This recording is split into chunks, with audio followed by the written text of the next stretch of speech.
Gracias. Regresamos al idioma de Cervantes.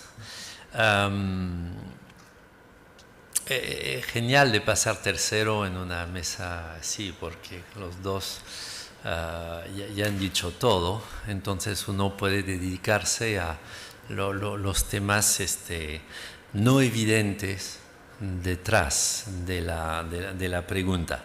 Obviamente que computadoras e internet en nuestra nueva realidad se vuelven necesidades básicas y nos damos cuenta que al igual que el agua, la comida y el techo, mucha gente no lo tiene.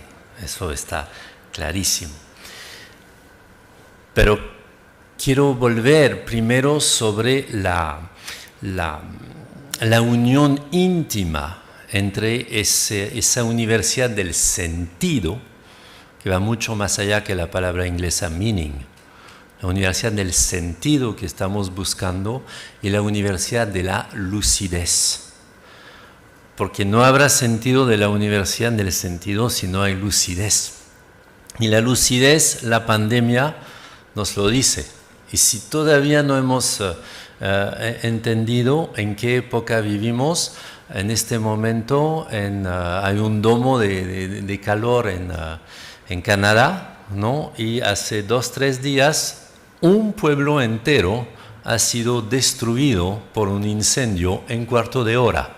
Y eso no sucedió en Burkina Faso, ¿no? o en Tailandia, sucedió en Canadá, una de las primeras potencias del mundo. Entonces la cosa está clara, y nuestra universidad del sentido tiene que ser una universidad de la lucidez. Y dentro de esa lucidez hay una buena noticia. Es que todos acá en esta sala, sin duda, pensábamos que la universidad, para cambiarla, se necesita años, décadas, y eso, siglos, ¿no? Un dinosaurio que nos viene de la Edad Media. Y no, vino la pandemia, como se dijo, en 3 días se tenía que cambiar todos los procesos pedagógicos y se hizo. Y entonces eso es una muy buena noticia, podemos cambiar y podemos cambiar muy rápido, eso sí, solamente cuando nos quitan la zona de confort. Ajá, interesante. Entonces esa transición digital que ya ha venido para quedarse, estamos todos de acuerdo sobre eso, es una nueva época educativa. Y esa nueva época educativa por fin hizo recordar a la universidad y el sistema escolar en general que ya había pasado la revolución Internet. Porque había pasado, pero todavía no estábamos muy seguros en el ámbito de la educación formal que estaba ahí.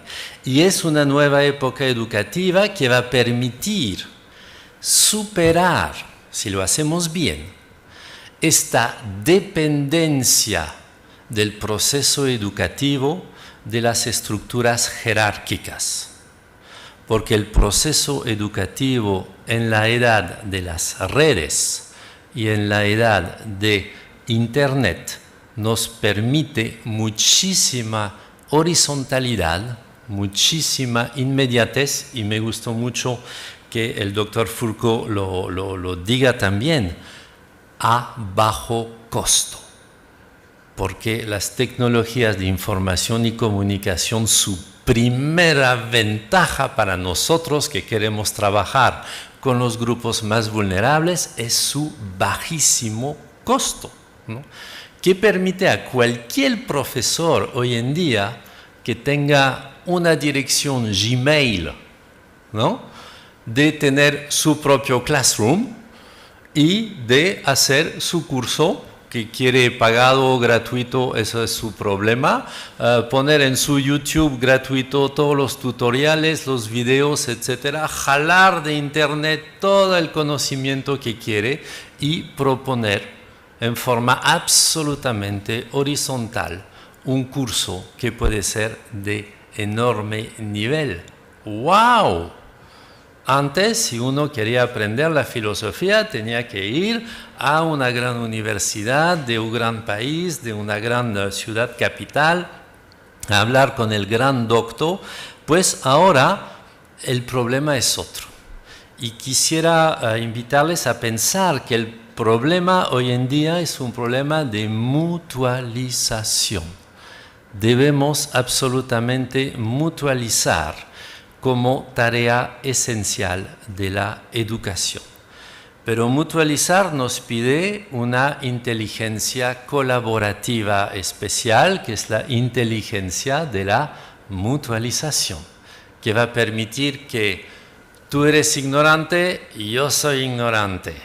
Todos somos ignorantes, pero no ignoramos las mismas cosas.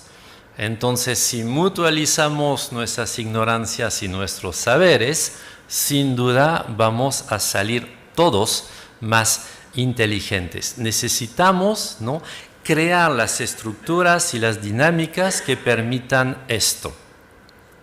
Y los TICs en la educación efectivamente traen nuevas inteligencias en ese proceso de aprendizaje. Yo creo que básicamente dos.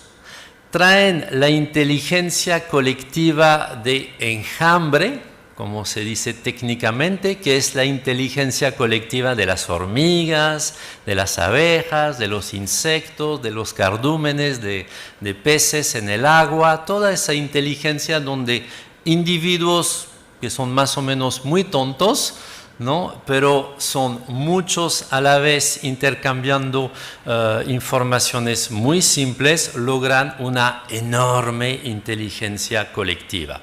Y obviamente está la inteligencia artificial, ¿no? Entonces, la inteligencia colectiva de las hormigas en enjambre es una inteligencia, ojo, es muy importante de ver eso, mediada por el entorno y no por el encuentro.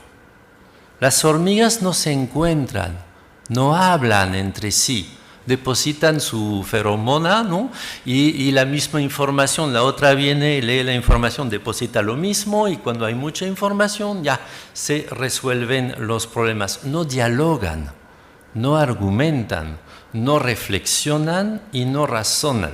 Y sin embargo son hasta ahora tan inteligentes, sino más inteligentes que los seres humanos en el planeta Tierra.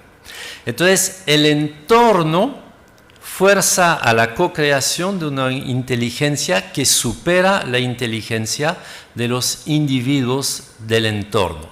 Entonces, esa inteligencia colectiva se da por encima de los individuos. Hoy en día, nuestra humanidad tiene muchos procesos de inteligencia que se dan por encima de los individuos. Todo lo que, por ejemplo, es el negocio del Big Data. Y tomen a los 10 más ricos del mundo hoy en día, todos utilizan todo el día, y es su negocio, el Big Data, ¿no?, y las redes que permiten el Big Data. Entonces, esa inteligencia por enjambre, esa inteligencia de insectos, la empezamos a asumir nosotros los seres humanos también. Y hay la inteligencia artificial, ¿no? En esa inteligencia artificial, el ser humano, el creador del software, ¿no?, sigue siendo el Dios frente a la máquina que va después desarrollar esa inteligencia, pero la máquina va a aprender y va a poder desarrollar cosas que ni siquiera su propio creador sabía que iba a poder desarrollar la máquina. Entonces ahí también tenemos ese fenómeno de despegue, ese fenómeno de escape, donde la inteligencia al final es más inteligente que el propio creador del software, ¿no? Lo que no sabe hacer la inteligencia artificial es saber que ella es inteligente. Un programa de inteligencia artificial es absolutamente inconsciente de su propia inteligencia. Es bueno recordar eso, ¿no? Entonces, obviamente es una inteligencia extremadamente tonta en relación con nosotros. ¿Y qué cosa tenemos nosotros que no tiene la inteligencia artificial entonces? Es justamente la empatía, la contextualización, el hecho de que nosotros cuando utilizamos nuestra inteligencia, la utilizamos con, entre, para los demás y sabemos adaptar esa inteligencia a todo un contexto que obviamente la inteligencia artificial que no sabe ni desear lo que ella es, ni empatizar con el contexto fuera de lo que ella puede hacer, obviamente ella no tiene ninguna intuición de la otredad. Y nosotros sí, podemos ser inteligentes y encontrar la otredad como límite de nuestra inteligencia que nos fuerza a ser más inteligentes, ¿no? Porque nosotros, bueno, tenemos el lenguaje y el lenguaje es todo menos la simplificación. Todas las inteligencias de los insectos o de la artificialidad son inteligencias por simplificación. Mientras que nosotros, nuestra herramienta principal de inteligencia es al contrario la complejización. Y no hay nada más complejo que el lenguaje, sobre todo ese lenguaje compartido, donde tú y yo ni siquiera estamos de acuerdo sobre lo que acabamos de decir y necesitamos preguntarnos, ¿no? Entonces, el grupo de trabajo humano que utiliza una inteligencia colaborativa humana tiene que ser reducido. Siempre tiene que ser reducido porque es muy difícil manejar la complejidad a varios. Y en general pueden ver que 10 a 12 personas es lo máximo de una discusión, un diálogo que se puede hacer. Es exactamente un equipo de fútbol, un consejo de administración, ¿no? La última cena, ¿no es cierto? Tenemos también reunión familiares, en realidad llegamos a tal 10, 12 personas, no sé, el consejo de los ministros, ¿no? Siempre es número máximo de inteligencias que pueden compartir mucha complejidad. Y por eso mismo nos sentimos hoy en día con la necesidad de complementar esta inteligencia colaborativa, dialógica entre nosotros, con herramientas que van a permitir pasar ya no a 10, 12 personas, sino a 90, como en esta sala, 200 con el Zoom, miles y miles de personas. Entonces necesitamos, sin perder nuestra complejidad, complementar nuestra inteligencia con inteligencias basadas en la simplificación. Me voy a entender. Y esto no es fácil. Entonces, debemos absolutamente entender lo que realiza Internet como sueño de esa enciclopedia que teníamos en el siglo XVIII, ¿no es cierto? Pero esa enciclopedia es real, es actual y es mejorable en tiempo real, y esa inteligencia se vuelve total e instantánea.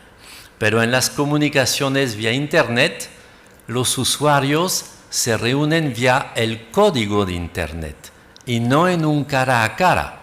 Entonces, si se dan cuenta, funcionamos en Internet como las hormigas, no funcionamos como los seres humanos. Mucho cuidado con eso.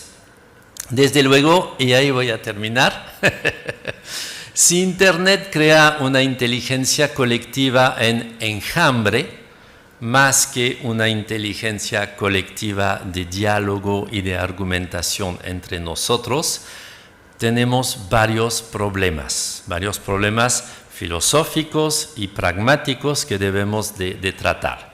Primero, esa educación mediante Internet permite una confiscación de los productos de la inteligencia colectiva por los dueños de las redes, que se vuelven las personas más ricas del mundo y que nos imponen su propia agenda agenda Amazon, agenda PayPal, agenda Google, etcétera, etcétera. Son ellos que fijan las agendas. Privilegia sistemáticamente lo trivial sobre lo importante, porque es el gran número que gana, es el gran número que crea el mainstream. El pensar es uniformizador en Internet. Mucho cuidado. Privilegia lo inmediato sobre lo profundo, lo instantáneo sobre lo duradero, lo externo sobre lo interno, la percepción sobre la transformación. No garantiza el refuerzo de la inteligencia personal. ¿Quién sigue leyendo hoy autores durante años, ¿no? Lejos del FOMO, de ese fear of missing out, ¿no? Tengo que estar conectado porque sin duda estoy perdiendo algo que los demás sí saben y que yo no sé, ¿no? Entonces, este estar volcado fuera de sí, que nos impide trabajar muy internamente nuestra inteligencia íntima. Yo sé que me vas a parar. Excluye aquel que no está conectado, que no sabe usar la herramienta, como ya hemos visto en este mismo panel. La herramienta determina demasiado el sujeto, porque seguimos las posibilidades de la herramienta. Somos usuarios de Internet y tenemos en Internet la libertad que tiene un viajero cuando sube al avión y tiene que seguir todos los protocolos del avión y no puede hacer lo que le da la gana, ¿no? Esa inteligencia producida sin conciencia, finalmente le gana el sitio muchas veces sobre la inteligencia producida con conciencia. Y la mejor prueba es que es dificilísimo en Internet argumentar. Mientras que nosotros, cuando estamos en nuestro grupo de 10, 12 personas, podemos todavía dialogar. ¿Y qué cosa es un diálogo? Es un diálogo donde tú argumentas, yo te contraargumento, encontramos juntos el mejor argumento. Entonces estamos en un proceso de universalización. Conclusión. ¿Está bien? Conclusión. Debemos enseñar el uso de la inteligencia colectiva por enjambre. Sí, señor. No podemos pasarnos de estas herramientas de simplificación que crean un Big Data. Pero debemos enseñar estas nuevas inteligencias profundizando también la experiencia personal e interpersonal directa de la empatía, del diálogo, de la reflexión profunda y larga, de la argumentación, para salvar la experiencia directa inusual, para salvar la posibilidad de no estar en el mainstream, para salvar la posibilidad de lo diferente, de lo asombroso, de lo no trivial y sin embargo verdadero. Gracias.